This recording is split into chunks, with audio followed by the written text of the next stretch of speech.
Damos por iniciada entonces la segunda clase de programación concurrente, clase en la que vamos a repasar primero los poquitos conceptos que estuvimos inspeccionando en la primera clase y después vamos a tratar de profundizar en alguno de ellos y empezar a meternos de lleno en lo que es la codificación en Java. En los primeros pasos, codificación sencilla, no muy ligado a la concurrencia, pero ya seguramente en los próximos ejercicios que hagamos, bastante más ligada a lo que corresponde a nuestra materia en cuestión.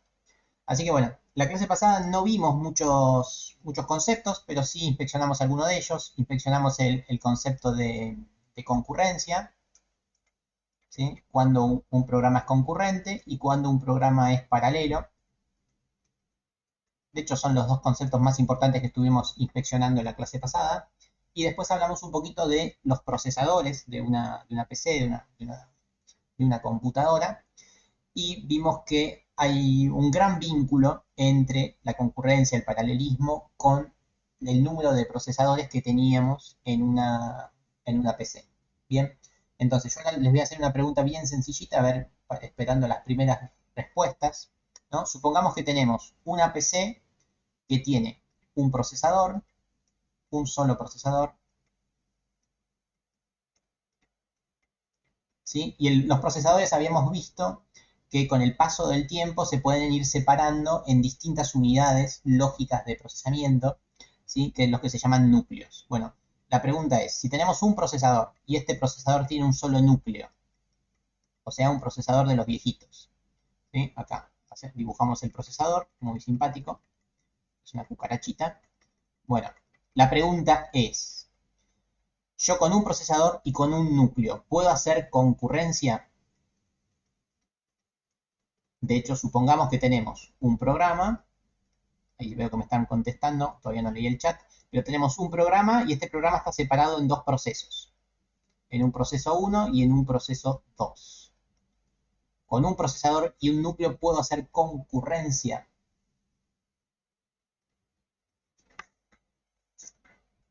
Ya veo dos no, veo un sí.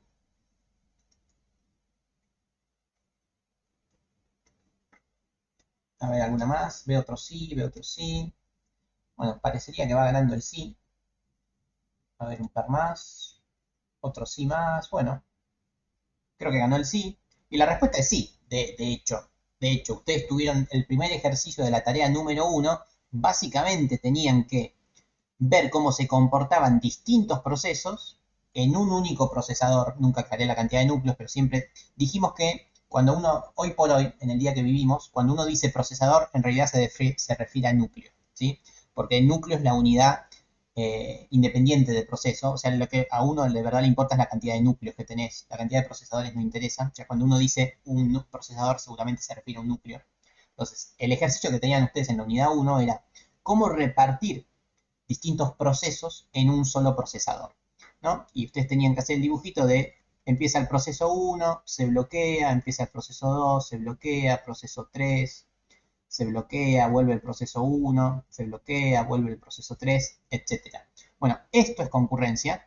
Concurrencia es cuando uno está realizando más de una tarea, o sea, cuando arranca una segunda tarea antes de haber terminado la primera, ¿sí? Eso es concurrencia, donde habíamos visto que la concurrencia no tiene por qué ser en simultáneo en cuanto a tiempos, ¿sí? Esto ocurre en un tiempo 1, esto ocurre en un tiempo 2, tiempo 3 y tiempo 4.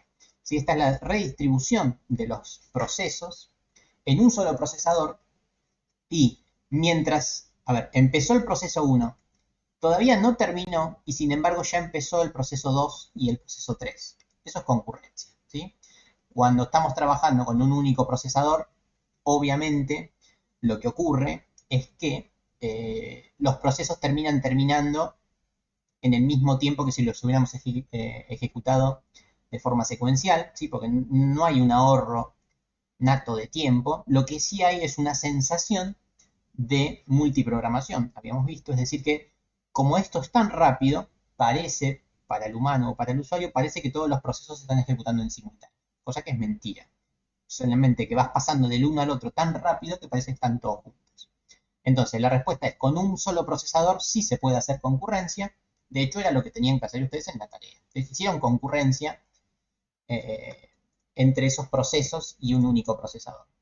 Y ahora les pregunto, de la misma forma, la misma pregunta que les hice recién, pero en cuanto a paralelismo. O sea, ¿puede haber paralelismo? La pregunta es, ¿puede haber paralelismo si tenemos un único procesador o un único núcleo? Vamos con otro color.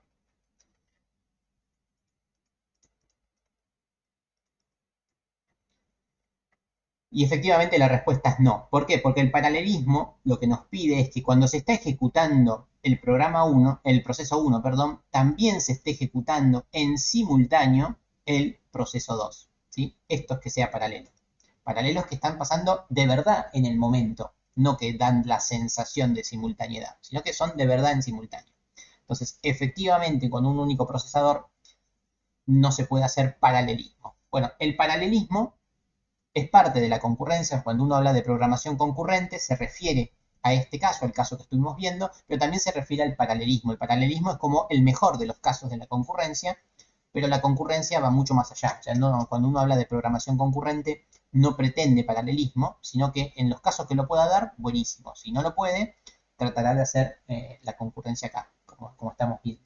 Si no, separar los procesos un ratito cada uno. Bien. Ahora, vamos con la siguiente pregunta. Supongamos que tenemos otra vez un solo procesador, pero ahora tenemos dos núcleos.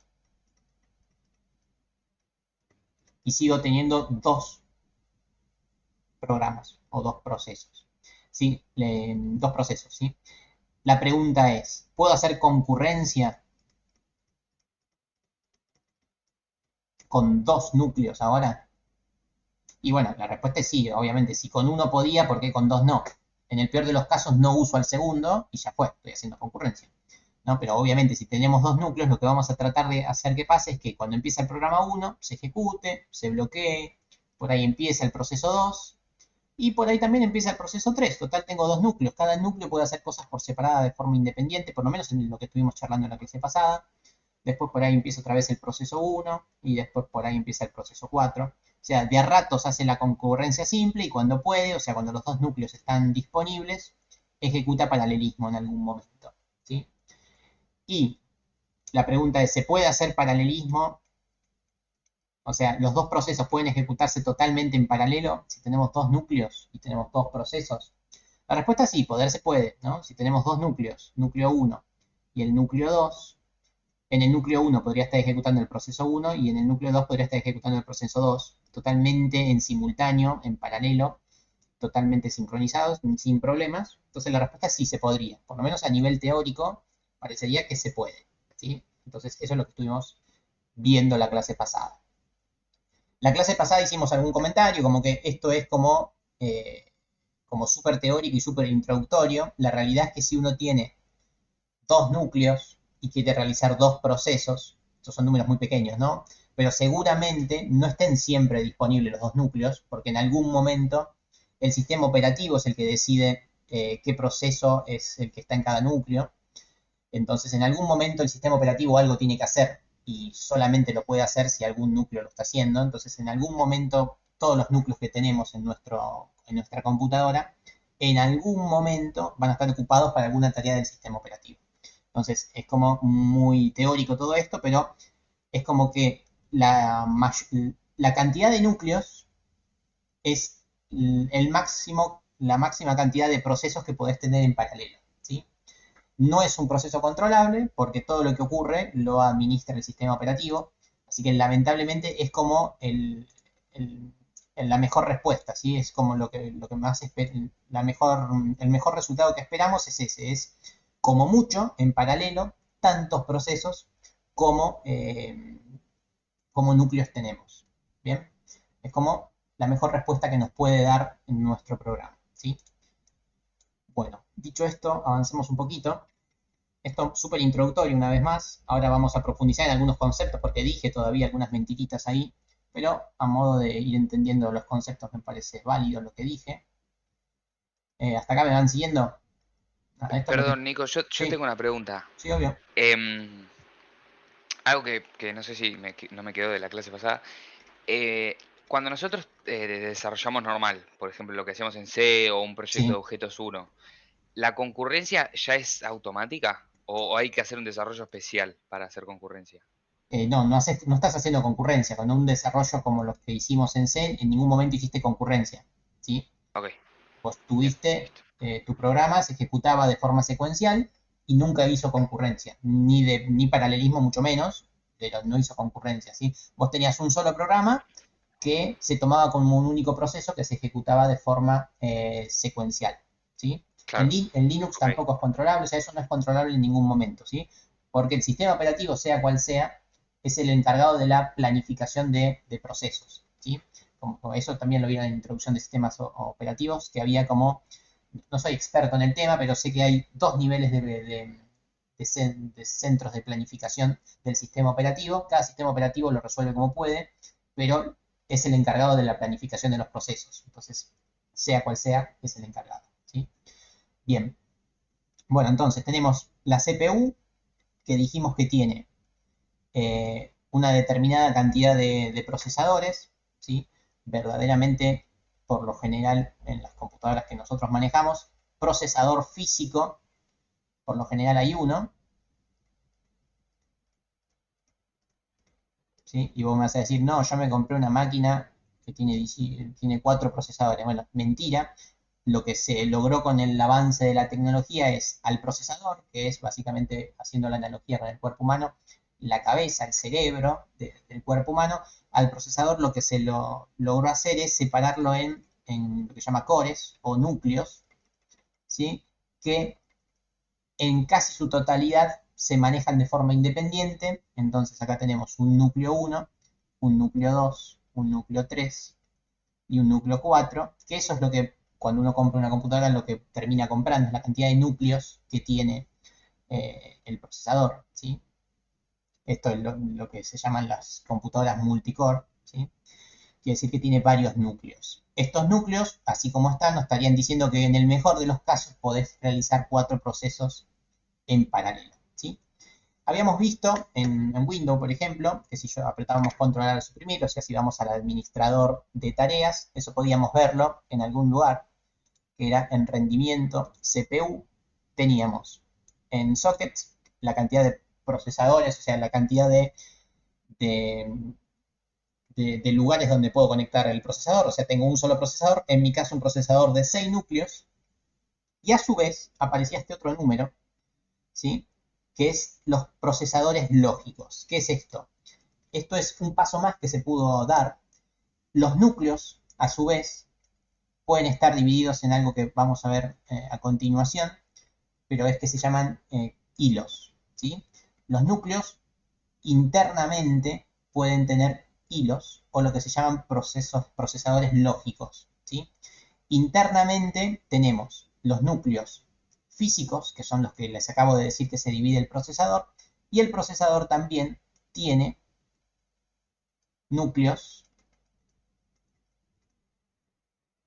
horrible el color y horrible el, vamos a achicar un poco esto, bueno, tiene también núcleos virtuales, ¿sí? Esto también quizás lo hayan escuchado, ¿sí? Tiene núcleos virtuales, núcleo virtual 1, núcleo virtual 2, núcleo virtual 3 y núcleo virtual 4, ¿sí?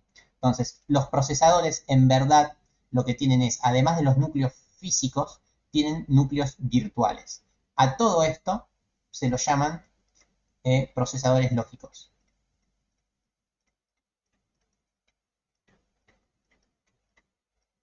¿sí?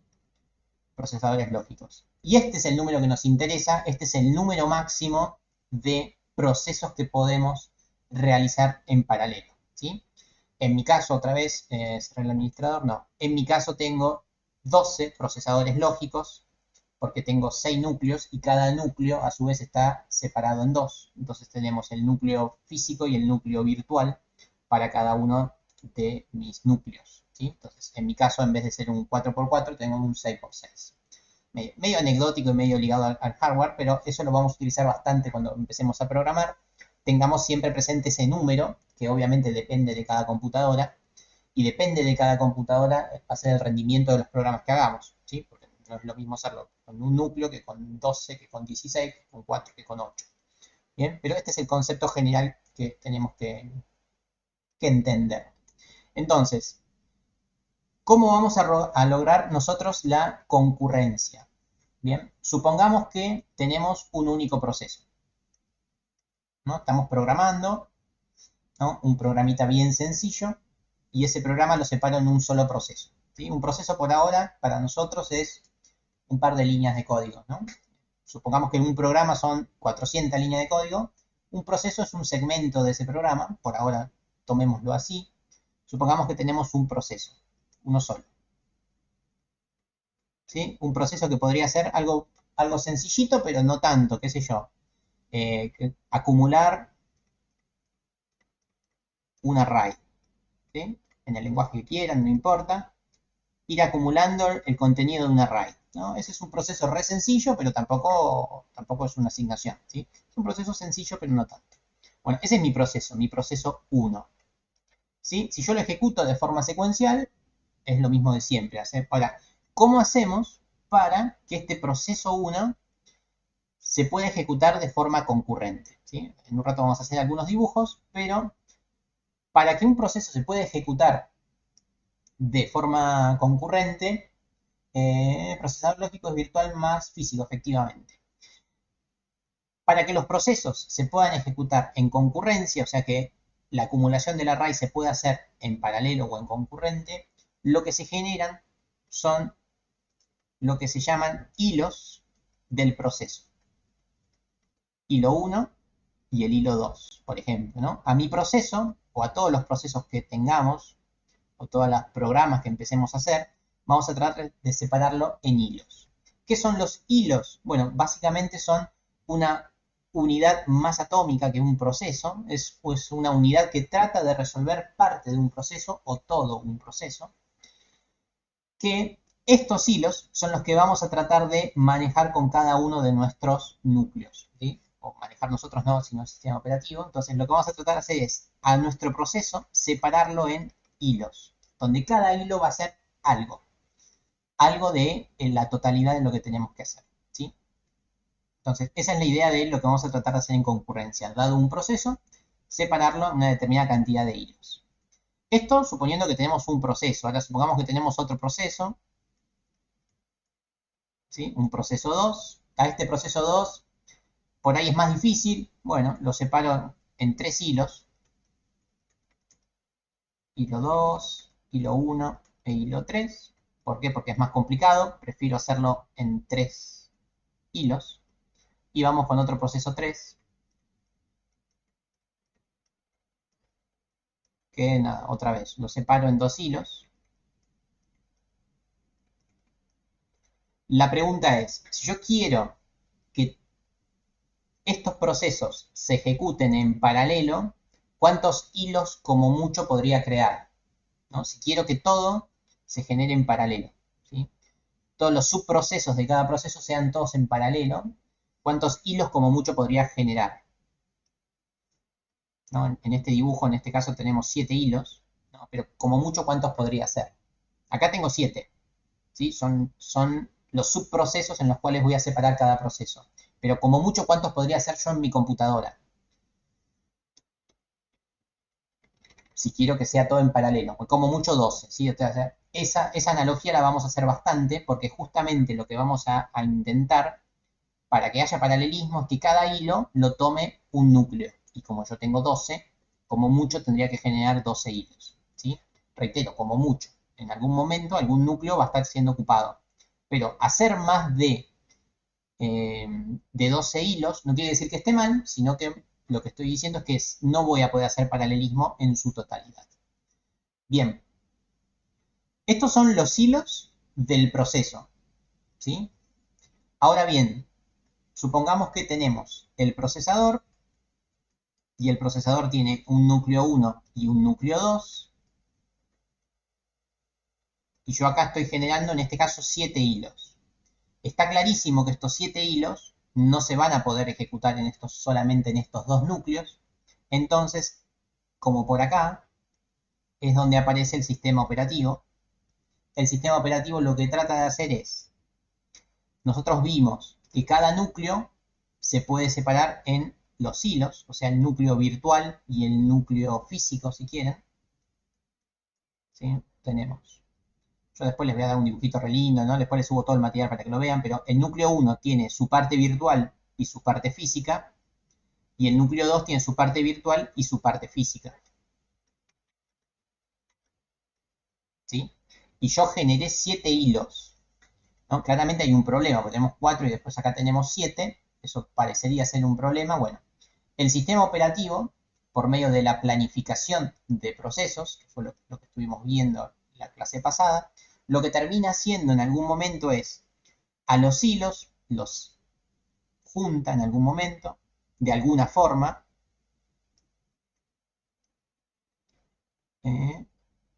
algo así, supongamos que hace algo así, ¿no? Entonces, en algún momento los hilos dejan de ejecutarse de forma concurrente, se genera un único hilo y ese hilo pasa a estar en alguno de los núcleos.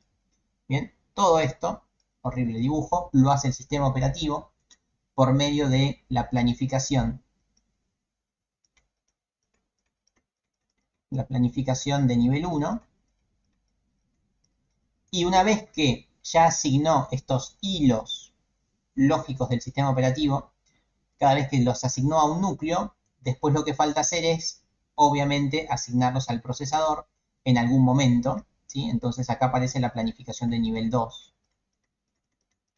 Es anecdótico el nombre. Lo importante es que yo puedo generar una cantidad de hilos que yo quiera o que me parezca oportuna para el programa que estoy haciendo. Al fin y al cabo, la cantidad de hilos que se generan o que llegan a nuestro núcleo la maneja el sistema operativo. O sea, no tenemos tanto control sobre la asignación de hilos a núcleos. Esa es como la gran moraleja, más allá de que mi dibujo quedó horrible, que uno tiene una máxima cantidad de hilos para esperar paralelismo, pero al fin y al cabo el sistema operativo con la planificación es quien elige la cantidad de hilos, cómo unirlos y en qué núcleo ponerlos. ¿Bien? Bueno.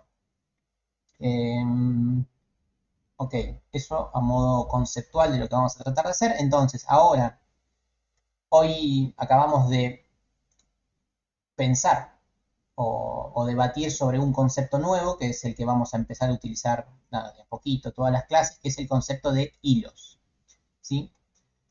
Los hilos no es otra cosa más que un segmento, si quieren, de un determinado programa, ¿sí? De un determinado proceso, perdón. Al proceso uno lo puede dividir en una determinada cantidad de hilos. La cantidad de hilos que uno quiera, según lo que vaya a hacer, cosas que vamos a ir debatiendo y pensando a medida que avance la materia. Pero bueno, ese es el concepto. Un proceso es como un subprograma, si quieren, para ustedes. Bueno, ese subprograma, como puse acá, acumular en un array, en cuántos hilos debería partirlo, por qué dificultades van a surgir, cómo hacerlo, es lo que vamos a ver ahora en codificación en Java, pero el concepto que quería que tengan es ese, es hilos, paralelismo y concurrencia, que ya lo habíamos visto, y que al fin y al cabo la última parte de la concurrencia la termina manejando el sistema operativo. Los hilos, yo les digo hilos y ustedes seguramente les van a decir hilos, pero verdaderamente en cualquier lenguaje se lo escribe en inglés, y ustedes seguramente ya lo conocen también de sistemas operativos. Thread, esto no es una H, es una T y una H, acá falta borrar. Así que bueno, cuando empecemos a manejar librerías, bibliotecas y clases, seguramente se llaman Thread, ¿sí?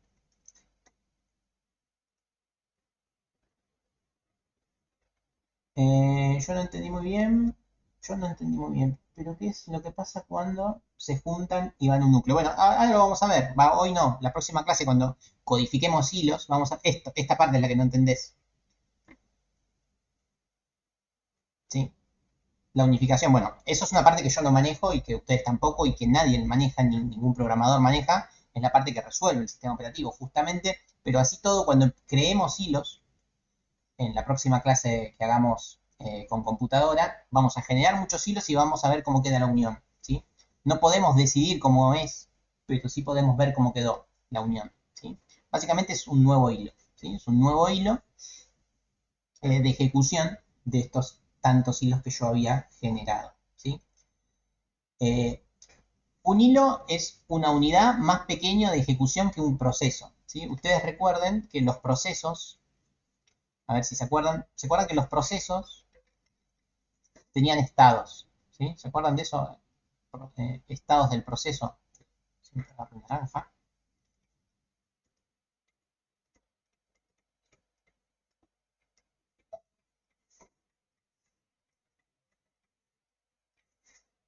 Buenísimo, ¿se acuerdan?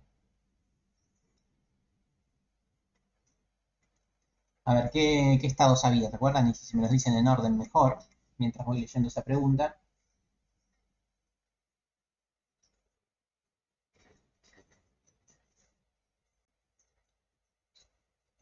A ver, la primera parte de la pregunta de Ian está mal, pero creo que entendí.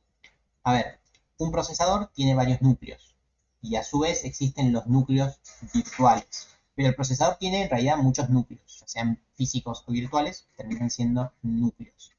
El paralelismo lo puedes hacer si tus hilos, lo que se llaman los hilos del usuario, son menor o iguales a la cantidad de núcleos.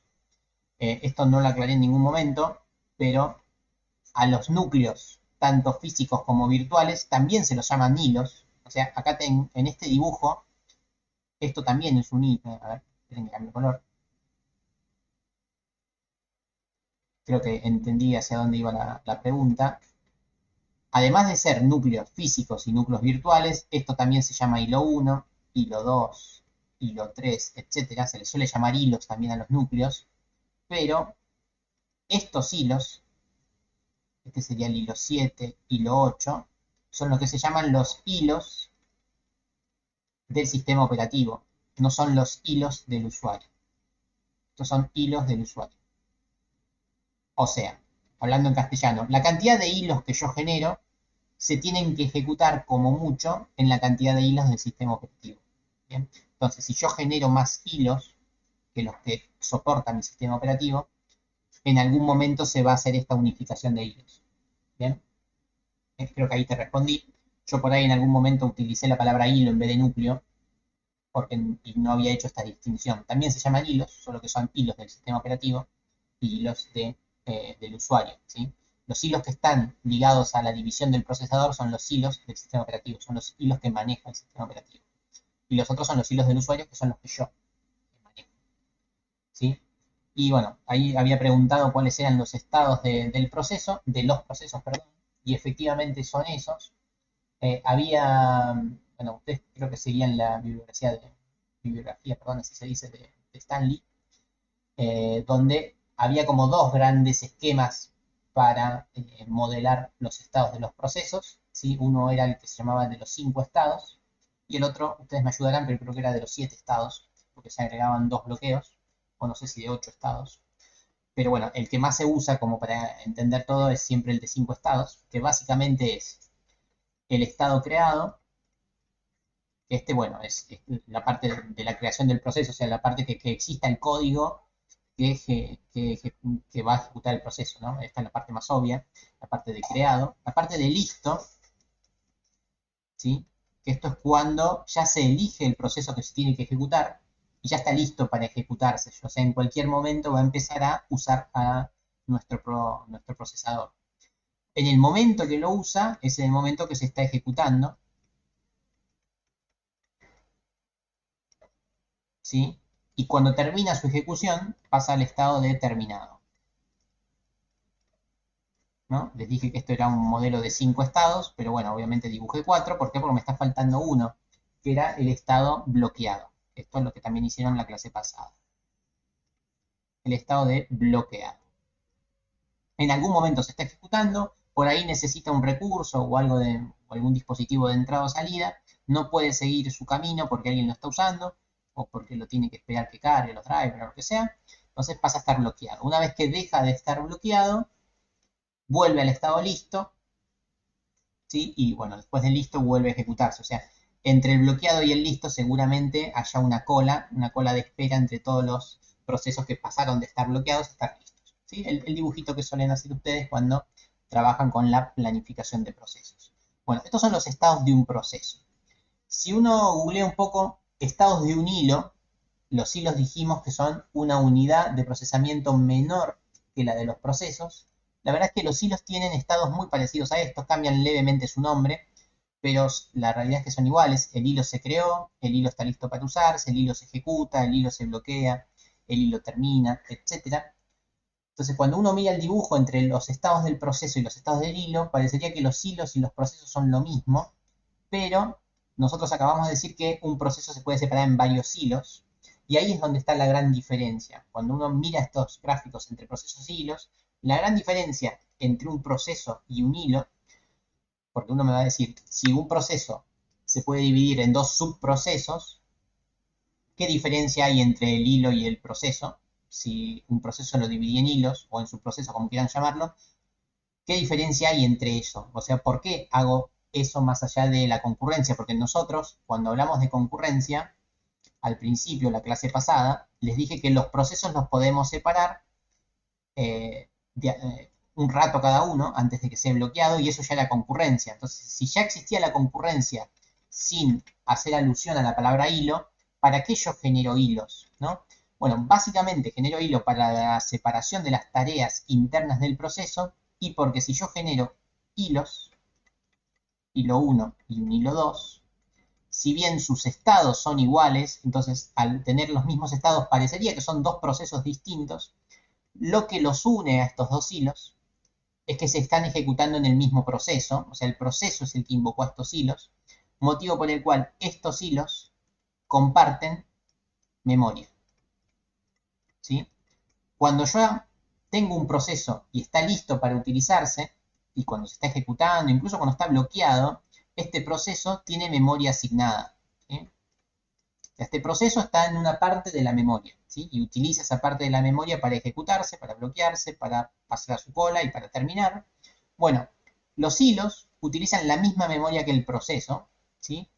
Y independientemente se manejan como procesos distintos. Entonces, lo que estamos logrando acá es que los hilos se manejan como procesos, pero comparten memoria. Entonces, eso hace que un hilo sea mucho más ágil que un proceso, ¿sí? Porque con que haya un hilo con memoria, los otros hilos pueden compartir esa memoria.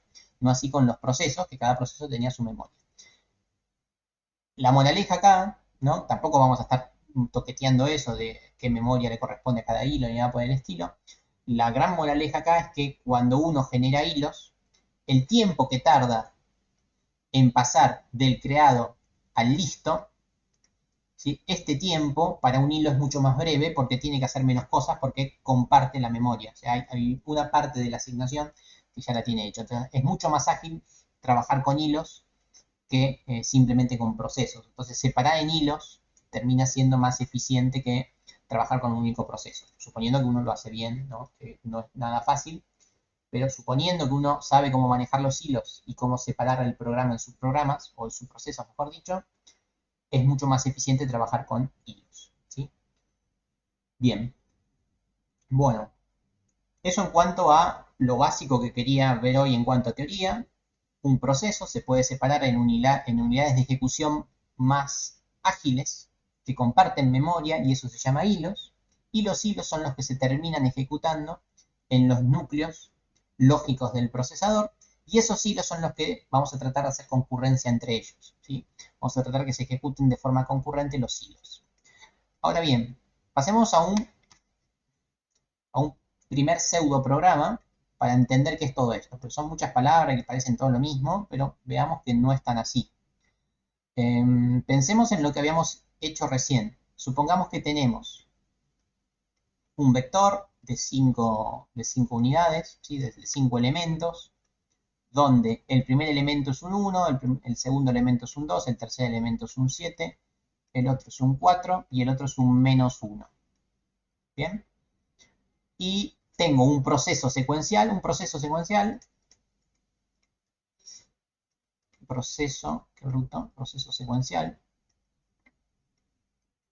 No me llevo bien con esta pizarra, no sé para qué la cambié. Acá está, proceso, ahí está. Un proceso ahora sí secuencial, ¿sí? Que lo que hace es sumar todos los elementos de este array. ¿Cómo hacemos para sumar todos los elementos del array? ¿No? Más allá de alguna puntualidad del lenguaje, no importa con qué lenguaje, ¿no? Simplemente ahora el algoritmo. Básicamente uno define un acumulador igualado a 0, bla, bla, hace el for desde 0 hasta 5, ¿sí? Bien sencillito, y el acumulador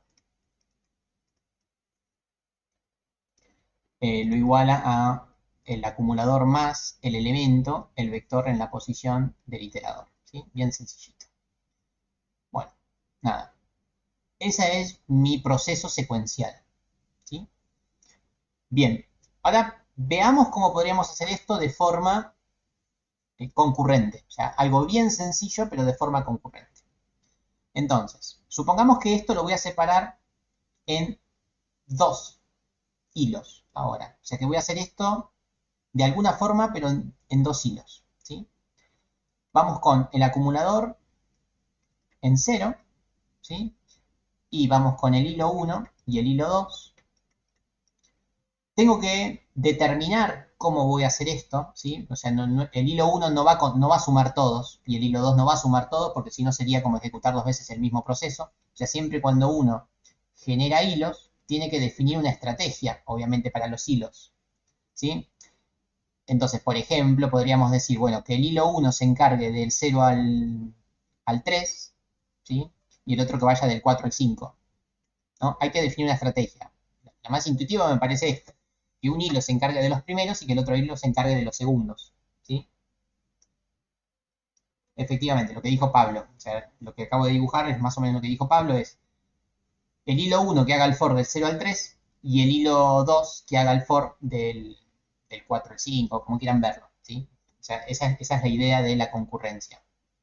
Bien, entonces, si uno lo piensa esto, mientras el hilo 1 está sumando, suma el 1 más el 2, el color, el hilo 1 suma el 1 más el 2 más el 7, ¿no? Hace esta suma, llega a un resultado que le da 10, ¿sí? En simultáneo, o en paralelo o no, o de a ratos, ¿sí? Eso no importa, el otro suma el 4 y suma el menos 1, y esto le da 3, ¿sí? Entonces, ¿qué problemas vemos que surge con la concurrencia? Si es que surge alguno.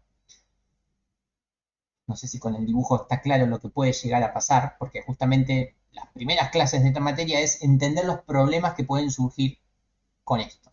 ¿Bien? ¿Qué creen que pasa si es que pasa algo? ¿Qué puede llegar a pasar? Sí, más allá de cuánto tarda o cuánto no, eso no tanto me interesa, pero ¿qué problema puede haber en cuanto al resultado? ¿Sí? El resultado cambia, obviamente, porque en sí hacen operaciones distintas. Uno suma tres cosas, el otro suma dos, el resultado da distinto. Pero ¿qué ocurre? Bueno, ocurre que en algún momento yo tengo que hacer interactuar a los hilos, porque la suma secuencial, ¿cuánto da? La suma secuencial da 13, ¿sí? O sea, el resultado de verdad da 13. Entonces, para que me dé 13, yo en algún momento tengo que hacer lo que es el macheo de los hilos, o sea, la comunicación. La comunicación o el macheo de hilos es una de las cosas que uno tiene que analizar con calma, ¿sí? Es ver en qué momento yo puedo pasarle la información de un hilo al otro, ¿sí? O generar nueva información con el resultado final de cada hilo, ¿sí? Porque todo muy lindo. A ver, si yo hago el proceso secuencial, esto me tarda 5 tiempos. Ahora, si yo hago los hilos en simultáneos, esto me tarda tiempo 1, tiempo 2, tiempo 3, ¿sí? Hace una suma en cada tiempo si quieren. Y el hilo 2 empieza en el tiempo 1, sigue con el tiempo 2 y el tiempo 3 medio que no lo usa, ya lo terminó. Entonces técnicamente el hilo 1 y el hilo 2 terminaron en el tiempo 3. Ahí está, ahí me siguen. El hilo 1 es el que más cosas hizo, obviamente es el que más tardó. El hilo 2 ya había terminado. Y obtuve Dije técnicamente porque yo estoy suponiendo que es en paralelo, ¿sí? Y estoy suponiendo que se ejecutan en el mismo tiempo todo el tiempo, ¿sí? Vamos otra vez. Hilo 1, hilo 2, tiempo 1, tiempo 2 y tiempo 3. Yo estoy hablando como que fuera en un universo perfecto, ¿no? El hilo 1 suma el 1 y en simultáneo el hilo 2 suma el 4. En el siguiente tiempo el hilo 1 suma el 2 y en ese mismo tiempo el hilo 2 suma el menos 1. Ya terminó de sumar el hilo 2, en el tiempo 3 este suma el hilo 7 y si quieren agreguemos un tiempo 4 como para el resultado. Acá tenemos el resultado 10 y acá tenemos el resultado 3. ¿Sí? Entonces, los dos hilos terminaron en el tiempo 4.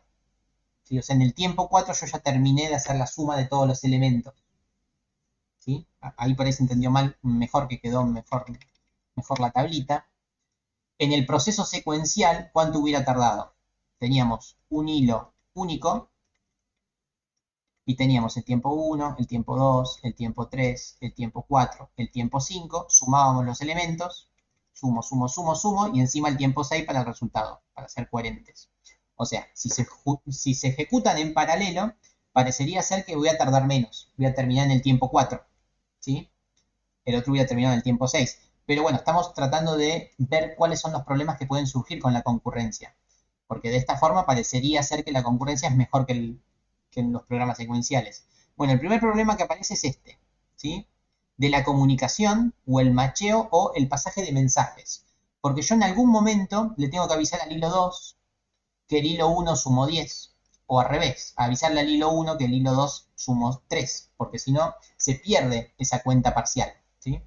Yo no quiero un solo resultado, quiero un resultado total. Entonces, en algún momento hay que pasar la información de un hilo al otro. Entonces, ahí tenemos uno de los temas centrales de la materia, que es el pasaje de mensajes,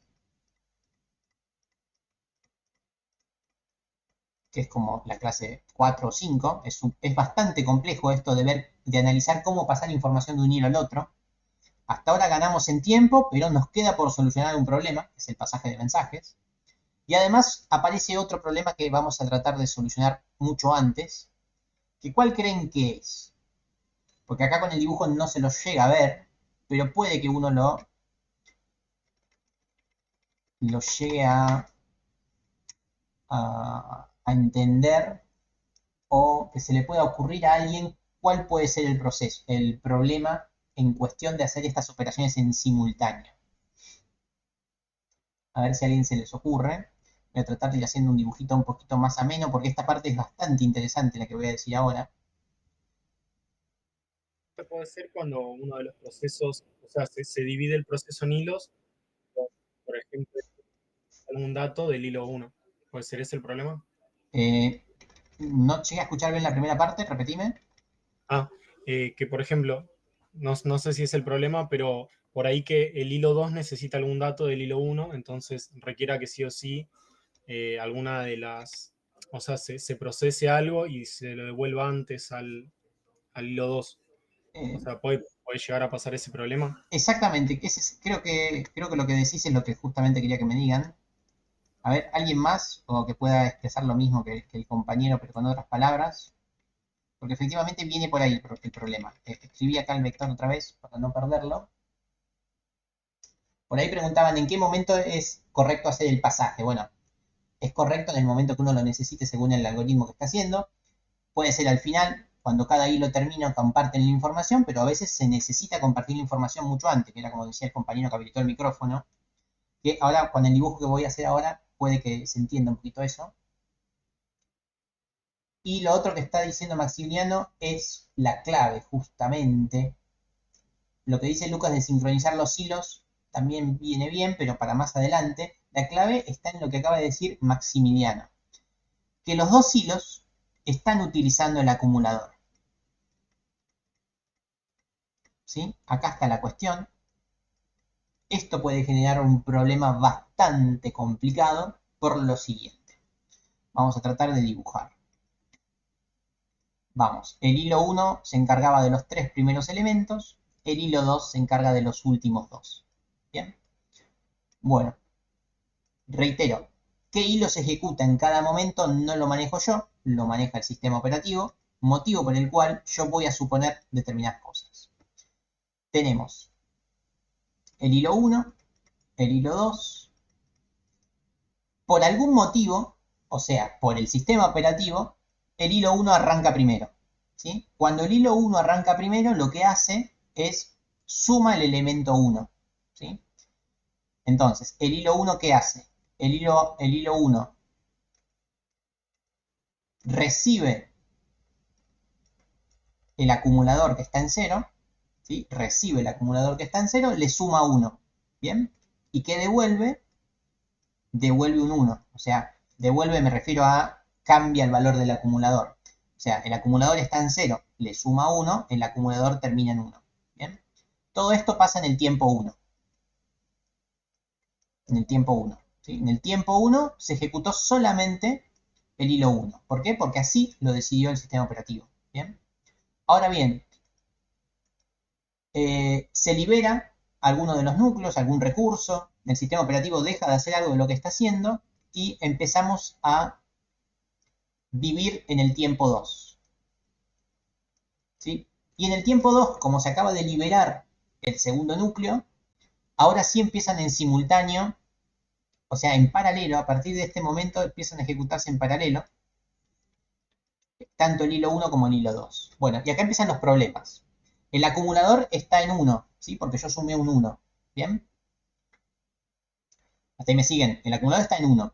Solamente hice una suma, ¿sí? Ahora, ¿qué está pasando? El hilo 1, ¿qué recibe? Recibe el acumulador que está en 1, ¿y qué le suma? Le suma un 2, ¿bien? Y el hilo 2 que recibe el acumulador que también está en 1, ¿sí? Recibe el acumulador que también está en 1 porque es el mismo acumulador. Yo nunca dije que sean acumuladores distintos, el acumulador es el mismo. Y el hilo 2 también en simultáneo trata de sumar ahora el 4. ¿Me siguen hasta acá? Esto está pasando todo en el tiempo 2. ¿Sí? Hasta ahí vamos, porque acá está la clave de lo que vamos a trabajar las primeras clases. Es esto lo que ocurre con la concurrencia, o en particular cuando la concurrencia se transforma en paralelismo. ¿Están notando cuál va a ser el problema ahora?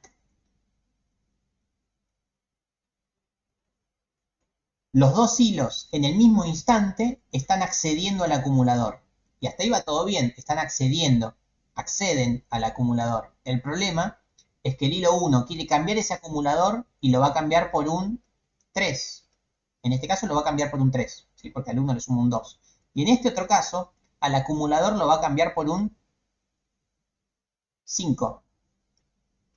¿Sí? Porque el acumulador le llegó en 1 y el acumulador es el mismo y esto lo están haciendo en simultáneo. Entonces acá aparece un problema.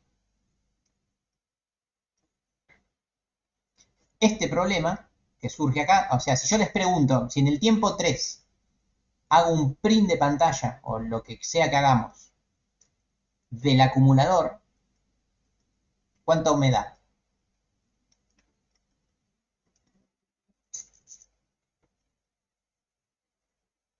Aleatorio entre los dos. Efectivamente, estas cosas ocurren en simultáneo. Aleatorio no es la palabra correcta, pero lo que ocurre acá es que me da un resultado indeterminado. ¿Por qué? Porque yo no sé si me va a dar 3 o me va a dar 5. Puede ser cualquiera de las dos opciones. Porque no sé, al fin y al cabo, cuál fue el que pisó en el último instante, ¿sí? Si bien empezaron en el mismo tiempo, algún proceso va a terminar milésimas de segundo antes que el otro, y ese va a ser el que termina perdiendo, porque el que gana es el último que escribe en el acumulador, ¿sí? Entonces, va a ganar el que terminó último y el otro dato se va a terminar perdiendo, ¿sí? Entonces, este es el problema que vamos a ver la próxima clase cuando trabajemos con generación de hilos de verdad en Java y trabajo principalmente con arreglos, porque siempre la concurrencia se la suele explicar o con arreglos o con hilos. ¿Por qué? Porque se puede hacer este juego de partir es algo que uno puede partir fácilmente en hilos, ¿no? Si uno tiene un programa extenso que hace un montón de cosas, pero esas cosas no están bien definidas eh, por elementos, es difícil partirla en subprocesos. Los arrays y las listas, sí, porque sabes que tiene una determinada cantidad de elementos, entonces con un hilo trabajas con alguna parte y con otro hilo trabajas con otra parte. Entonces, este es el gran problema que tiene la concurrencia, que es el indeterminismo de los resultados. Es decir, si uno la concurrencia no la hace de la forma correcta, los resultados van a ser indeterminados, porque pasan esto. Porque cuando en el mismo momento tratás de llegar al mismo recurso, en este caso es una variable, pero esto se llama recurso compartido. Perdón, Sí, tengo unas dudas. sí, obvio. Em, primero, el hilo 1 arrancó en el tiempo 1 y el hilo 2 no hace nada, No hace pero nada. lo planteaste así para que se dé la situación. Efectivamente, O por qué porque cuando Ah, empecé así, ¿qué versito les hice? Les dije que la asignación de hilos a núcleos la decide el sistema operativo. Por algún motivo, el sistema operativo decidió que en este momento el hilo 2 no arranque. Por algún ok, motivo ok. que no me interesa. Si el hilo 2 hubiera arrancado acá, el problema hubiera sido el mismo, porque hubieran recibido los dos el 0 como el acumulador, y Claro, claro, cuando claro. terminaban también se iban a estar pisando. ¿Sí? Yo quería dejar en claro de que yo no decido que empiecen en simultáneo, sino que en el momento que se ejecuten en simultáneo, ahí va a surgir el problema. ¿Por qué? Porque los dos acceden al mismo recurso en el mismo instante. Claro, Entonces, pero sí. eso si fuera, digamos, paralelismo, pero en concurrencia técnicamente también pasa. O sea, justamente la concurrencia no es primero uno, después uno, el otro y así.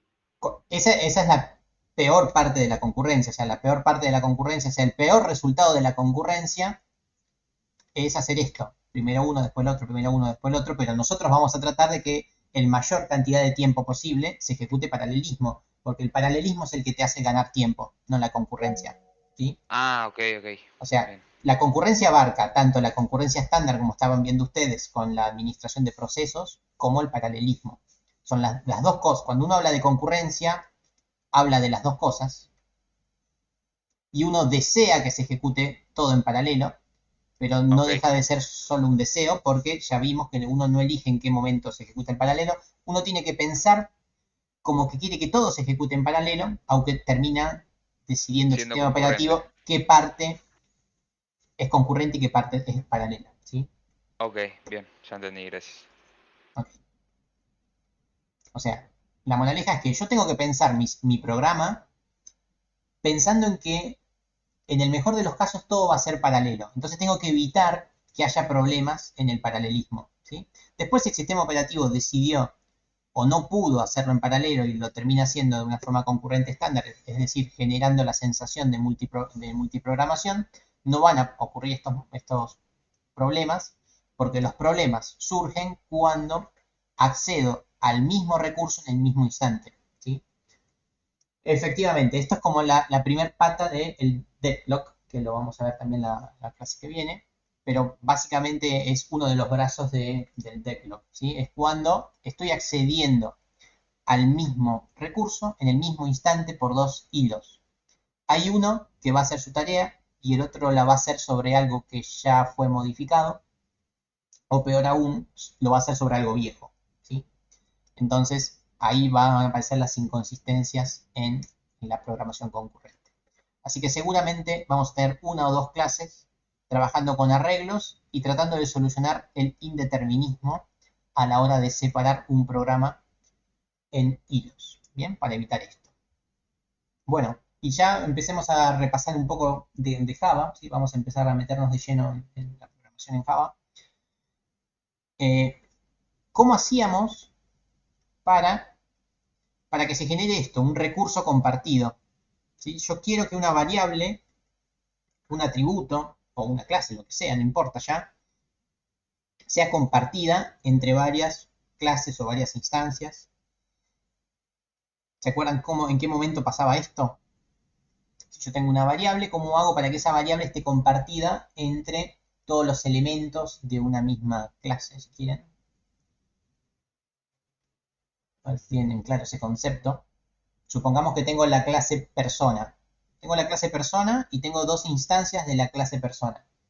¿Sí? Tengo la persona 1 y la persona 2. ¿Sí? Yo quiero que haya una variable que esté compartida entre esas dos personas. ¿Sí? La clase es una sola y se llama persona. Solamente que tengo dos instancias. Que sea un atributo de persona, no. A ver, vamos, esperen que mientras lo voy preguntando y espero alguna respuesta, voy abriendo el Eclipse. Denme un segundo. Pasemos acá, Eclipse.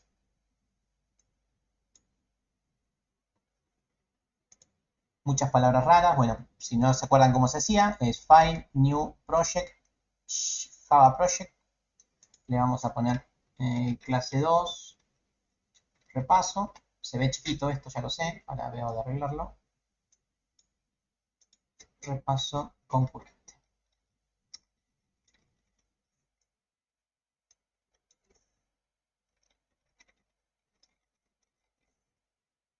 Ahora ni bien empiece, agrando un poco la pantalla. Bueno, ahí generé el archivo repaso de concurrente. Bueno, dijeron varias palabras. A ver, vamos otra vez. Tengo una clase persona y voy a generar dos instancias de la persona. O sea, voy a generar a Nico y a Rubén. ¿Sí? ¿Cómo hago para que esas dos personas compartan un atributo? O una variable o lo que sea que quieran compartir.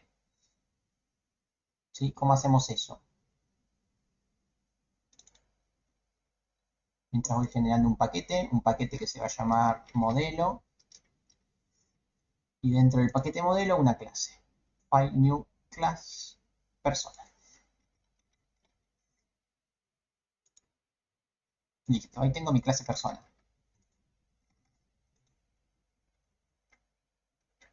¿Se ve bien ahí o lo agrando un poco?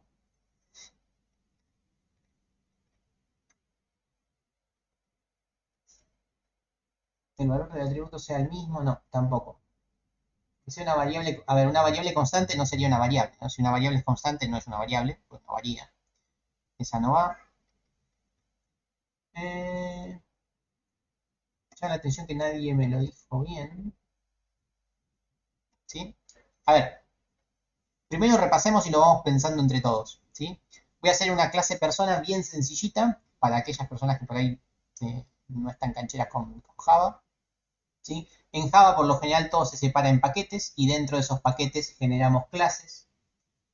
Sí, ahora cuando lo diga van a ver que lo vieron, no hay forma que no lo hayan visto. De hecho, lo vieron en Ingeniería en Software 1, donde ven modelado de orientación a objetos, también vieron esto seguramente. Y seguramente lo usaron, porque hay que usarlo en algún momento. A ver, los proyectos se separan en paquetes. No vamos a generar muchos paquetes nosotros. Dentro de cada paquete están las clases. Seguramente ustedes en Objetos 1 bien o no verán que hay como dos grandes paquetes, que es el paquete modelo y el otro es el paquete testeo o test. ¿Sí? Vamos con el paquete test, que ese sí lo voy a usar. Y en el test básicamente están los main, en los main donde pruebo las cosas. Dentro del paquete test voy a generar una nueva clase que se va a llamar test de persona. Le voy a poner test de persona 1 por si genero otro testeo más. Y voy a tildar la opción de que tenga el main para que se pueda ejecutar. Entonces, dentro del paquete test iban los ejecutables, o sea, los main.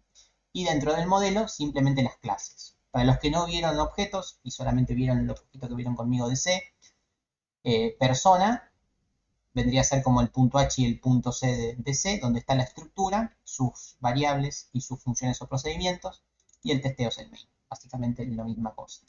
Bueno, en la persona, ¿qué es lo primero que uno tiene que hacer cuando genera una clase? ¿No? Dentro de la clase, ¿qué es lo primero que va? Los atributos, ¿no? O las variables, como quieran llamarlo. En un objeto se llama atributos. Por ejemplo, le voy a poner un nombre y una edad. Bien sencillo. ¿Sí? A ver, ¿el nombre de qué tipo va a ser? String, ¿no?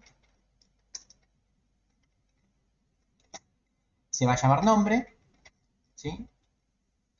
Y la edad del tipo entera. Si quieren algo así. Bueno, esto se parece y se parece demasiado a C. En Java, ¿qué otra cosa había que aclarar? ¿Recuerdan? Por ahora tenemos tipo de dato y variable. Efectivamente, lo que nos falta aclarar es el tipo de privacidad que tiene o el grado de acceso que tenés a esa variable desde otro entorno. ¿Sí? ¿Se acuerdan cuáles son las privacidades que existen en Java? ¿Cuáles son? Y díganme de paso para qué se usa cada uno. ¿Estamos? Muy bien.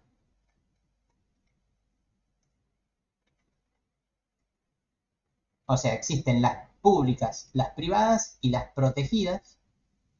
¿Cuándo se utilizaba cada una y por qué? ¿Se acuerdan eso? Porque esto lo vamos a usar bastante también.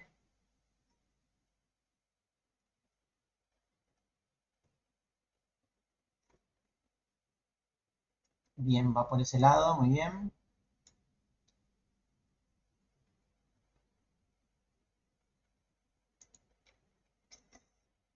Bien, por lo general cuando uno trabaja con orientación a objetos, los atributos son del tipo privado, private, como bien dijo ahí el último compañero que fue, me perdí un poco, Rodrigo, que esto era lo que generaba el encapsulamiento de datos. ¿Por qué? Las variables privadas, ¿qué particularidad tenían?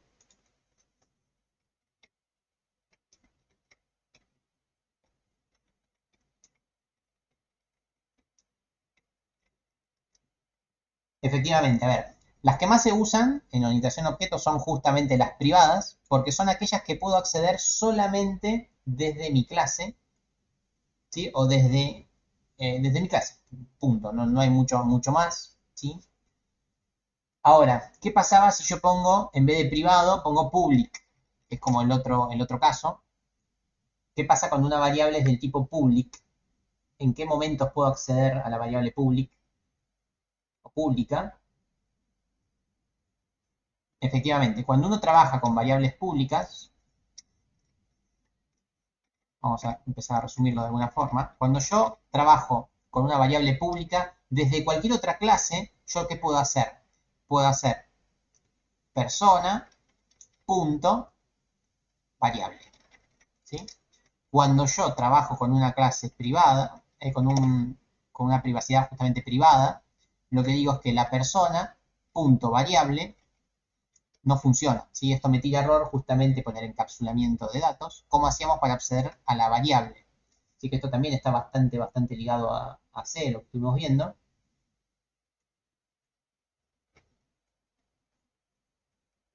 Efectivamente, necesitábamos acceder con los get. Teníamos que poner persona.get variable. ¿Sí? Estos son como las dos privacidades en un extremo y en el otro, la que yo puedo acceder a la variable desde cualquier lado y la que solamente puedo acceder por medio del get. Bien, después hay otra más, como bien dijeron, es el del tipo protegido, que cuando se utilizaba la variable protegida, ¿sí? ¿Qué era? ¿Alguien lo escribió? A ver si lo encuentro. Se utiliza la herencia, es cierto, pero ¿qué particularidad tiene la variable? Ya puedo hacer una variable protegida ahora que no estoy haciendo herencia, puedo hacer una variable protegida, no es requisito, ¿sí? Que también se pueden compartir con las clases del mismo paquete y, si no me equivoco, eran, o sea, la misma clase, las del mismo paquete y las que se heredan de ella. Efectivamente, las clases protegidas son un poquito menos que las privadas, ¿sí?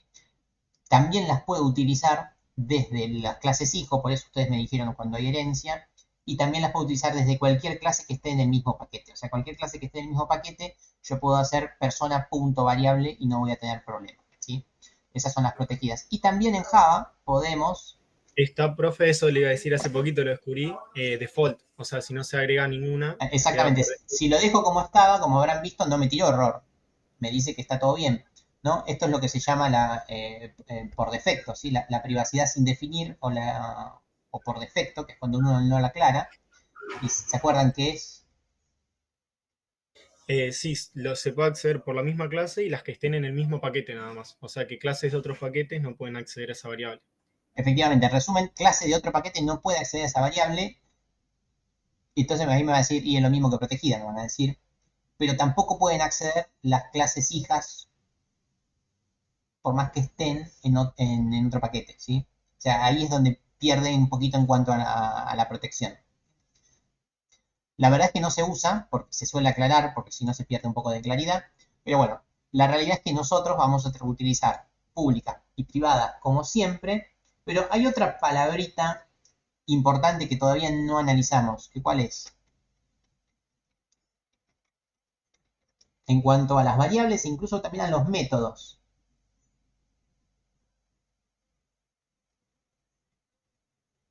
No, abstract no es la palabra que estoy buscando. Static, muy bien. Bueno, ¿qué quiere decir que un método o que un atributo sea del tipo estático? Y mientras esto lo voy dejando como estaba.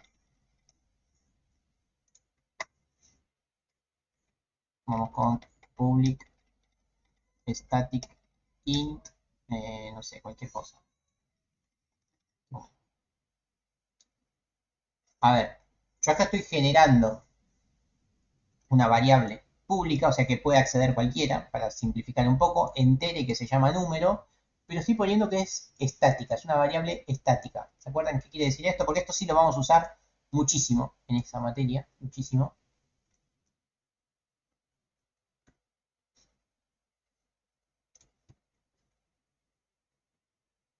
¿Tiene un tamaño fijo en la memoria? No, eso no me gusta. Puede llamarse sin crear. Bien, viene por el lado que está diciendo Ulises. O sea, esa no es su principal particularidad, esa es una de sus características, pero no es lo que más la caracteriza. Sino que estático es que no está asociado a las instancias, sino que está asociado a la clase. Y en caso de que una clase sea estática, quiere decir que no se la puede instanciar. A ver, ¿qué quiere decir esto?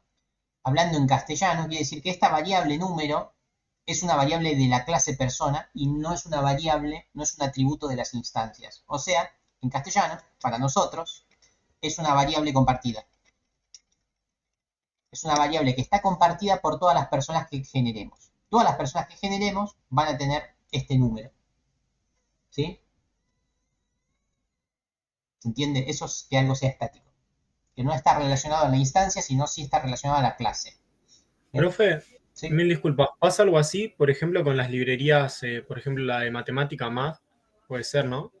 Que no se instancia De hecho, un objeto de cuando vos matemática. llamás, yo no me acuerdo ahora ninguna porque no lo utilizo mucho, ¿no? Pero si llamás a math. Qué sé yo, zoom, vos no estás llamando a una instancia, estás llamando a math con M mayúscula, o sea, estás llamando a una clase. Directamente Y la de la clase. clase estás llamando a un método. Eso quiere decir que el método era estático, porque lo estás haciendo alusión a un método por medio de una clase, ¿sí? Porque no necesitas la instancia, justamente. De hecho, seguramente en objetos en algún momento ustedes generaron alguna clase de funciones o de algo parecido, ¿no? Alguna clase que se llame funciones, Sí, sí, sí, para poder agregarlo. donde en esa clase van haciendo las cosas que van haciendo de a poquito, ¿no? Qué sé yo, cargar un array, ordenar un array, buscar en el array, ordenar la lista, enlistar, desenlistar, todas esas cosas que hacen todo el tiempo las van agrupando en alguna clase. Bueno, seguramente esos métodos sean estáticos, ¿sí? Porque a vos te interesa poner funciones punto el método para acceder a él, porque son estáticos, justamente. Bien, bueno, eso quiere decir que sea estático. Es una variable o un atributo compartido. ¿Por qué digo que lo vamos a usar mucho? Porque justamente, donde está, cuando hay cosas compartidas es cuando aparece el problema. Y entonces, la próxima clase, cuando trabajemos con concurrencia, vamos a ver muchas cosas estáticas. Para generar ese problema, ese conflicto, el acumulador seguramente sea estático para ver cómo lo vamos manejando. O sea, yo dije que cuando trabajemos con concurrencia, los problemas vienen dados por el pasaje de mensajes, es decir, cuando yo quiera enviar un resultado a otro para hacer una suma final, ese es un problema, y el otro problema es cuando digo, bueno, no, mejor no pasemos los resultados parciales, sino que acumulemos juntos en el mismo acumulador. Entonces, seguramente empecemos por ahí. Cuando el acumulador sea compartido, ¿cómo hacemos para evitar ese problema? Bien, y ahora rápidamente, ¿qué otras cosas necesitamos en Java y en objetos para que esto funcione? ¿No? Porque por ahora tenemos una clase con atributos. ¿Qué El necesitábamos? constructor, Sí, los constructores, destructores. El destructor viene por defecto, mala mía. Constructores, getter and setter, ¿sí? Para justamente acceder a los atributos privados. ¿Y qué más? ¿No? Esto se hacía source, generar, generar getter and setter. Uno elige de qué quiere los getter y los setter. de número no lo quiero porque es público. Listo, ahí están los getter y los setter de número de todos los atributos. Y después, obviamente, por lo menos necesitas un constructor. Generar constructor utilizando los atributos. En este caso, los atributos que me da para elegir son dos. ¿Por qué? Y porque el atributo número dijimos que es estático, o sea, no depende de la instancia. Así que tenemos el primer constructor. ¿Bien? O sea, necesitamos el constructor para generar la instancia y los getter y setter para poder acceder a los atributos, obviamente. Nuevamente, esto está muy asociado a C. En C también teníamos los constructores, también teníamos los getter y setter. Cuando veíamos TDA, habíamos visto el paso previo.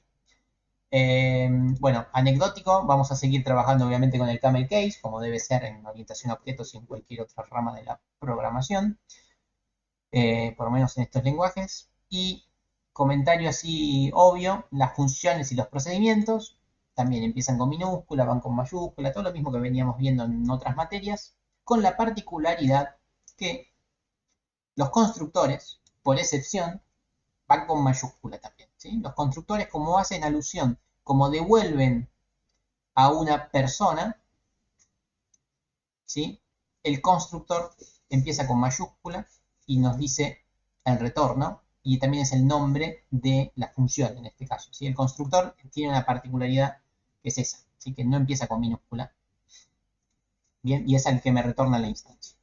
Bueno, dicho esto, pasemos al testeo. ¿Sí? Ya sé que me faltan un par de cosas. Ahora, ¿cómo hacemos para generar una persona, ¿no? Yo digo, bueno, necesito una persona que la voy a llamar persona 1. Llamamos a esta persona. Me empieza a tirar errores, obviamente, porque necesito incluir a la clase en cuestión, ¿no? Y me sigue tirando errores ahora porque me dice que necesito dos atributos, un string y un entero, obviamente, el atributo Nico y el atributo edad de poner 11. Listo, ahí lo tenemos. Ahí tenemos, obviamente, a la instancia que se llama persona 1 de persona. Bien, voy a generar una persona 2 que se va a llamar Brenda. Vamos a ponerle 222. Bien. Bueno, y ahora voy a mostrar a la persona 1. El mostrar en Java era medio feo, se llamaba system.out.print o printline en línea o imprimir dejando renglón. Y, por ejemplo, voy a imprimir a la persona 1. Cuando yo imprima esto, ¿qué me va a dar? ¿No? Si es que me da algo. Voy a imprimir esto. Pumba, ejecuto.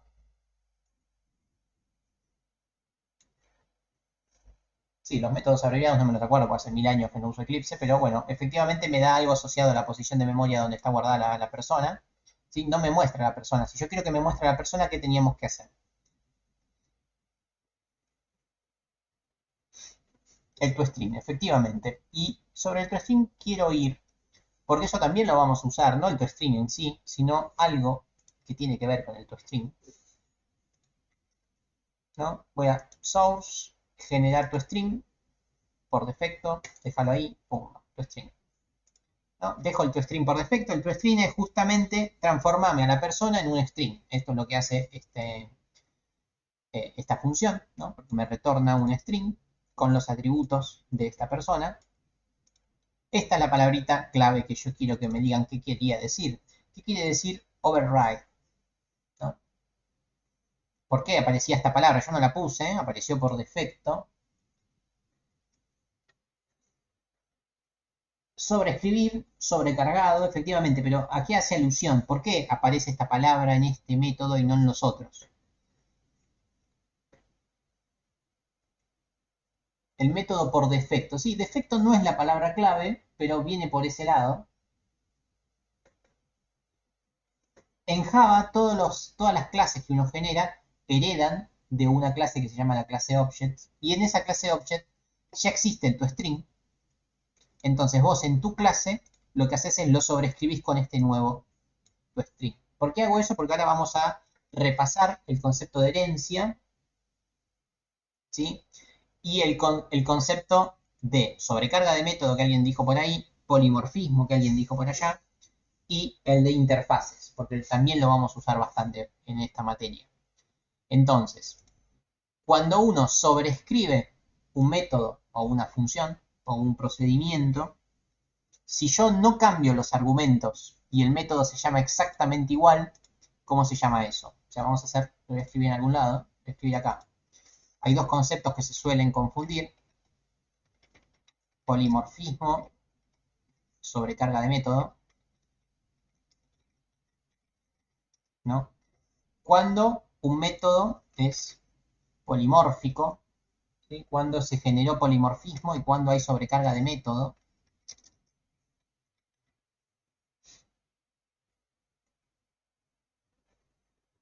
Profe, era polimorfismo era cuando se mantenía la firma de la función, como nuestro Efectivamente, string. Y sobrecarga cuando por ahí se cambiaban, por ejemplo, como hacemos en el constructor, crear una persona sin ningún dato o crear una persona con datos, o sea, que te pida algún exactamente, dato. bien. Vamos con... Esto es una función que se llama suma, que suma A con B, ¿sí? Y yo ahora hago otra función que se llama suma y que recibe int A y un float B, por ejemplo. Esto es sobrecarga de método. ¿Por qué? Porque el método se llama igual, el método retorna lo mismo, pero recibe cosas distintas.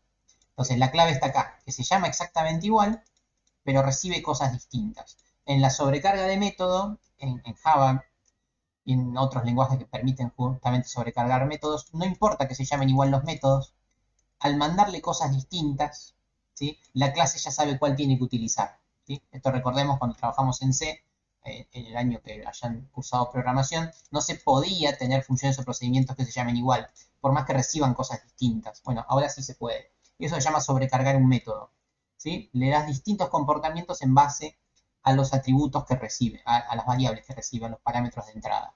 Eso es sobrecarga de método. Polimorfismo es justamente cuando respeta la firma de su padre. Su padre decide, ahora vemos que era un padre,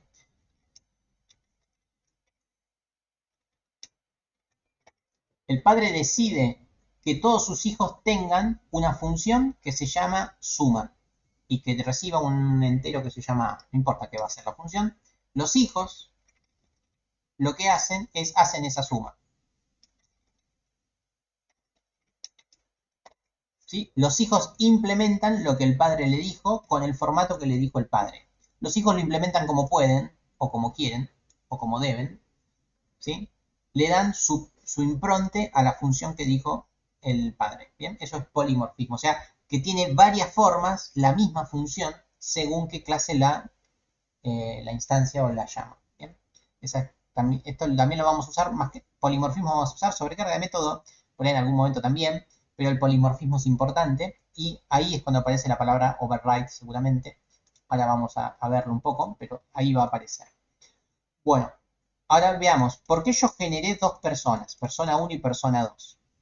Vayamos a la clase persona. Yo en la clase persona, en algún momento, me lo borré. Ah, no, acá está, qué susto. Había generado, me quedó horrible, me quedó súper abajo. Había generado el atributo público estático, que se llama número. Al ser público quiere decir que puedo acceder desde cualquier lugar. Así que bueno, vamos. Si es público, quiere decir que yo puedo hacer, por ejemplo, persona 1, punto, me aparecen las opciones, número. Lo puedo acceder porque es público y digo el número vale 3. ¿Sí? Y ahora voy a hacer un system. Alguien me había dicho el método abreviado, si me lo quiere decir otra vez. Buenísimo. Gracias.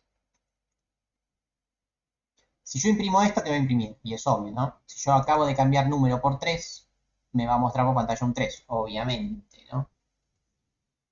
Ahora, la pregunta es, ¿qué pasa si yo hago persona 2 punto número? ¿Qué me va a mostrar esto? Y esta está más difícil, ¿no? Porque yo cambié el número de la persona 1, no el número de la persona 2. El número de la persona 2, de hecho, nunca lo usé. ¿Qué me va a dar esto? 3 también. Efectivamente, me va a dar 3 también. Acá está, 3 también. ¿Por qué? Justamente porque el número es estático. El número no depende de la instancia, el número depende de la clase. ¿Sí? De hecho, cuando yo pongo clase.número, como número es estático, me deja de tirar el warning este que me está diciendo, che, no hagas alusión a esto como si fuera un atributo, porque esto es un atributo estático, entonces no está relacionado a la instancia, está relacionado a la clase, así que no lo llames así. Bien, bueno, eso repaso en cuanto a estático.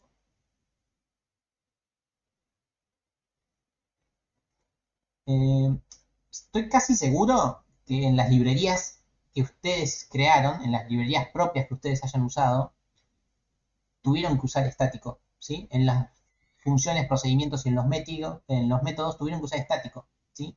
Porque si no, no podrían llamarlas, ¿sí?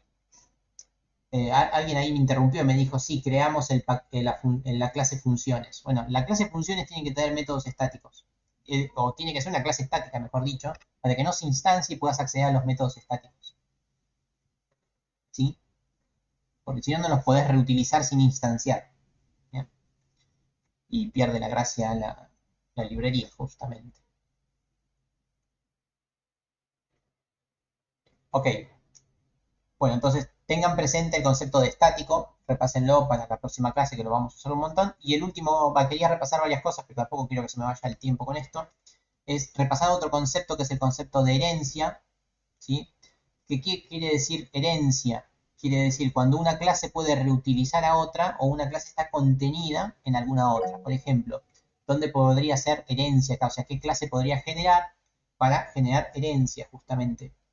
Si el que quiere hablar que hable, no hay problema. Lo más fácil, no sé, empleado, que el empleado es una persona. Claro, o sea, podríamos hacer que la persona sea la clase padre y ver quién podría ser una clase hija, ¿sí? Ahí, ¿qué me dijiste? ¿Empleado? Sí, empleado. Sí, sí, sí, dije como ejemplo empleado. Empleado, ¿sí? Como la más, o el cliente, ¿sí? O cualquier cosa que sea una persona, podríamos usarlo como clase hija, o sea, la genero igual que la otra, ¿sí? Empleado, pero ¿se acuerdan que teníamos que poner para decir que el empleado es un hijo de la persona? O sea, para que herede a la persona. ¿Se usa el super? Sí, efectivamente se usa el super, pero teníamos que utilizar una palabra reservada, que es el extends, efectivamente, persona. Quiere decir que el empleado es una extensión de la persona, o sea, le agrega funcionalidad y estructura, función y estructura, comportamiento y estructura a la persona. Bien, entonces el empleado va a tener un, qué sé yo, clásico, ¿no? Private, float, sueldo. Listo, eso solo tiene. El resto no me interesa. El resto tiene también, obviamente, las cosas de la persona, aunque yo ni me acuerdo cuál eran, nombre y edad, creo.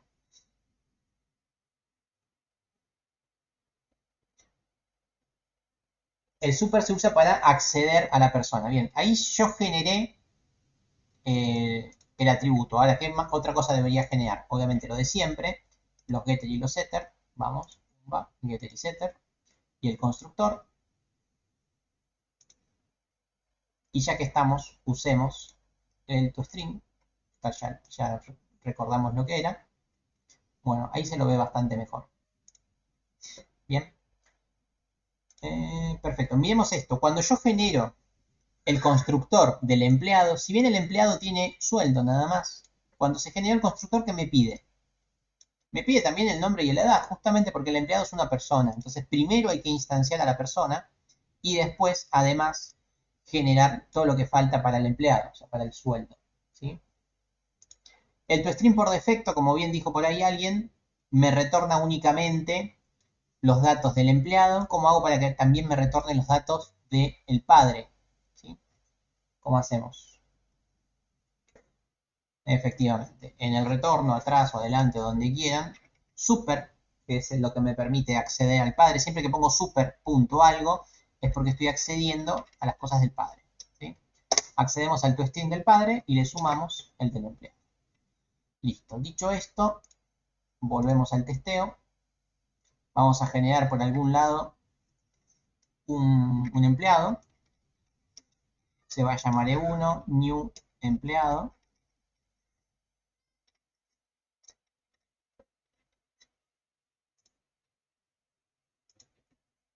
A ver, en esta materia no nos vamos a meter tanto a generar tantas clases y nada por el estilo, simplemente quiero repasar variables y métodos estáticos, que es lo que acabo de hacer, y herencia para ver cómo se comportan las funciones con el polimorfismo, y lo próximo es interfaces.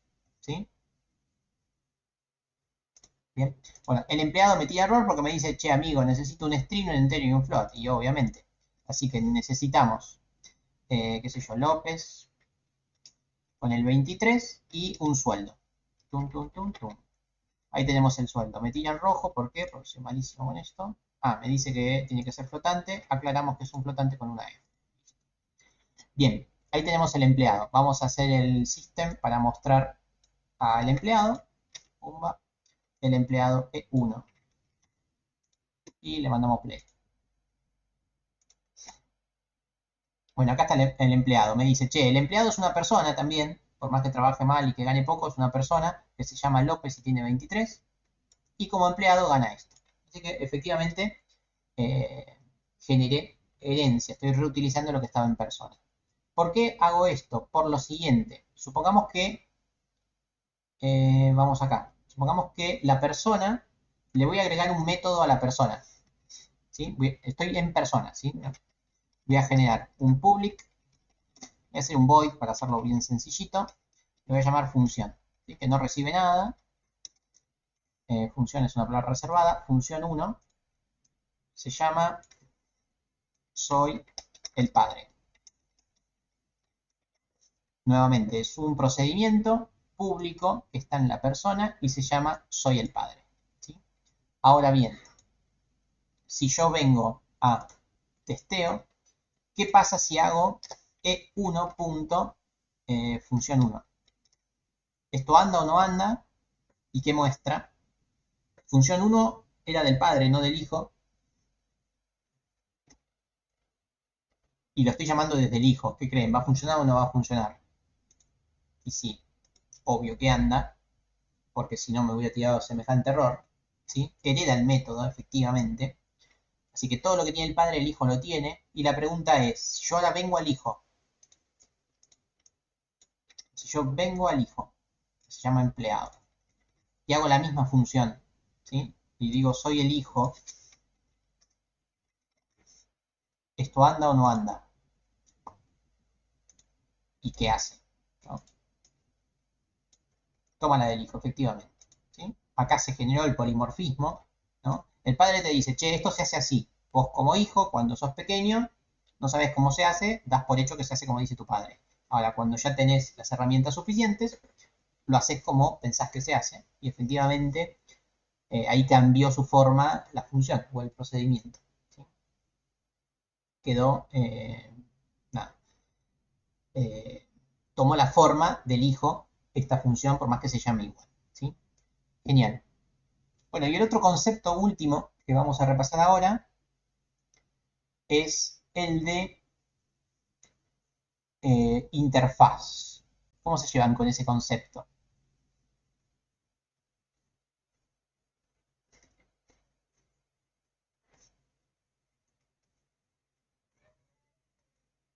Interfaz o interfaces, como quieran llamarlo, interfaz con Z. Efectivamente, es eso que él dijo por ahí. Bien, vamos a hacer una interfaz. ¿Sí? Vamos a modelo, secundario, nueva, interfaz. La interfaz se va a llamar, no soy muy creativo, se va a llamar vivir. Listo, generé la interfaz que se llama vivir. Bien, es una clase, si tienen por ahora, donde en las interfaces definimos métodos.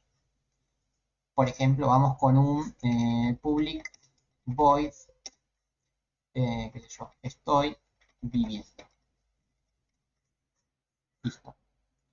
La interfaz vivir define este método, así como puede definir 1500 más. Bien. Bueno, voy a hacer que la persona implemente vivir. ¿Sí? Sí, se le suele poner la I de interfaz. En este caso, como no tenemos un modelo de tantas capas, no vale ni la pena aclarar. De hecho, la I no lo ven, pero acá ya me agregó la I. ¿Sí? Y vivir aparece efectivamente, eso es automático. De hecho, me salté un warning cuando no le puse la I. ¿Sí? Pero efectivamente, para que se vea que es una interfaz se le suele agregar line. Bien, ¿cómo hago para que la persona implemente la interfaz vivir? ¿Sí? Es decir, que pueda estar viviendo. ¿Sí? ¿Se acuerdan cómo era que hacíamos y para qué era esto? Efectivamente, así como para la herencia teníamos que utilizar la palabra extends, para las interfaces teníamos que implementar la palabrita implement. Vivir. ¿Sí? ¿Qué quiere decir esto? Quiere decir que la persona va a implementar todo lo que le diga vivir. Y acá me van a decir, y es lo mismo que la herencia al final, porque estoy haciendo los métodos que me dijo el padre. Bueno, pero acá es un poco peor, porque acá me tira error. Me está diciendo, tenés que implementar sí o sí lo que está en la interfaz vivir. O sea, implementar una interfaz te obliga a darle formato a los métodos. ¿Sí? Te obliga, si no tira error. ¿Bien? Entonces hay que implementar esos métodos. De hecho, si yo vengo acá, si yo vengo acá, ya me lo genera. O yo estoy delirando, pero sí, ¿ven? Ya me lo está generando. Me dice, esto era lo que necesitabas, tenés que hacerlo sí o sí. En este caso lo hago vacío, pero acá podríamos hacer un system.out.println. Está viviendo. Bien, entonces, la implementación de interfaces me obliga a implementar en una clase todo lo que me diga la interfaz. Todo y solo todo. ¿Sí? Si no, debería ser Perdón, abstracta, justamente. Sí, decime. ¿podés mostrar la interfaz? O Sí, sea... la interfaz es re sencillita, es la clase interfase, se llama Ah, vivir claro, no, o sea, no, y no dice solamente nada, define el solamente... método. Sí, Ok, solamente firma cómo va a ser el método. ¿Sí? Te dice, ok, tiene que bien, ser así, tiene que tener este retorno, o sea, no tener retorno, ser pública y llamarse así con estos atributos. claro, Y la bien. persona lo hace como tenga que hacerlo. Si, si lo miran con cariño, se parece bastante a la herencia y uno me podría decir, y es más o menos lo mismo, para qué esto? Bueno, esto surge porque Java, sí, bueno, la orientación a objetos que resuelve Java, tiene una limitación en cuanto a las herencias. ¿Sí? Ustedes habrán visto que en Java permite una única herencia. O sea, yo no puedo hacer que el empleado herede de persona y herede de mamífero, por ejemplo, ¿no? Que sería cierto, ¿no? Un empleado, además de ser una persona, es un mamífero. Entonces yo no puedo heredar, no puedo tener dos padres, ¿bien? En Java, es imposible eso. La multiherencia no está permitida en Java. Entonces para resolver eso aparecen las interfaces. ¿Por qué? Porque una única clase puede, vamos acá, nueva interfaz. Vamos a una interfaz que se llame morir.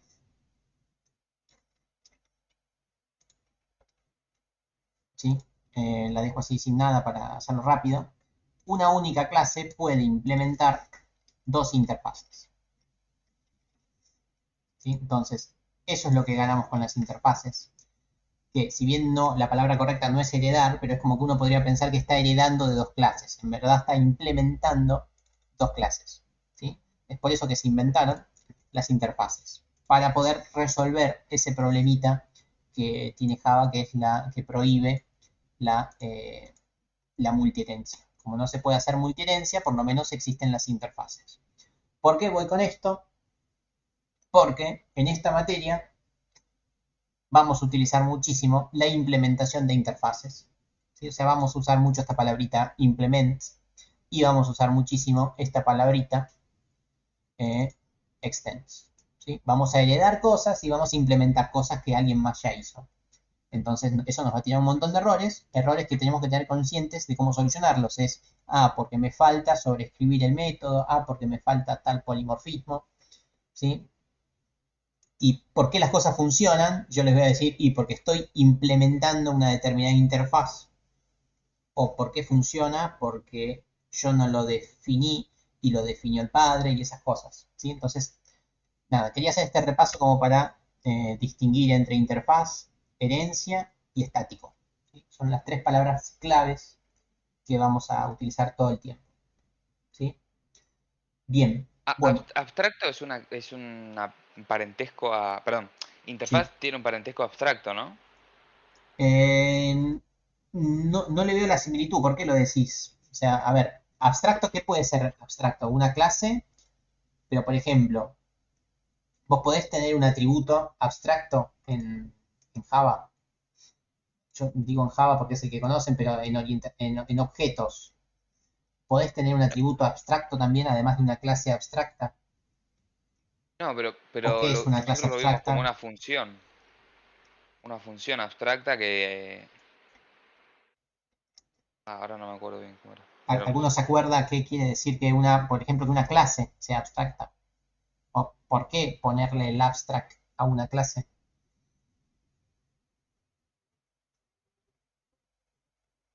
Efectivamente, el resumen es, no se puede instanciar, ¿sí? Es por eso que cuando yo traté de implementar algo y me tiraba error, una de las soluciones es hacerlo abstracto.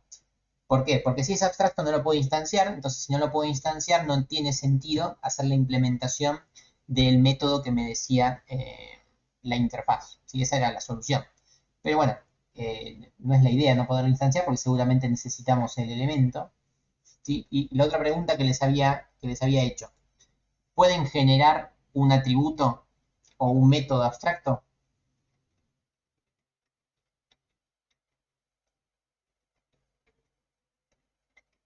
Acabo de decir que las clases abstractas no se pueden instanciar. ¿Tiene sentido? ¿Tendría sentido? ¿Se puede? ¿Y qué gano generando un atributo o un método abstracto? nosotros lo vimos con métodos. Creo que de una clase padre a una hija, si no me equivocaba. A ver, Pero usamos métodos abstractos, no me acuerdo por qué. a ver, mi pregunta es, ¿se puede o no se puede? La respuesta es sí. Sí, sí, se puede. Las clases abstractas son bastante utilizadas para qué? Para definir comportamientos de la clase hija, que fue lo que dijo alguien ahí que habilitó el micrófono, que justo no lo vi, efectivamente para eso. Ahora, atributos abstractos, ¿qué creen? ¿Se podría o no se podría?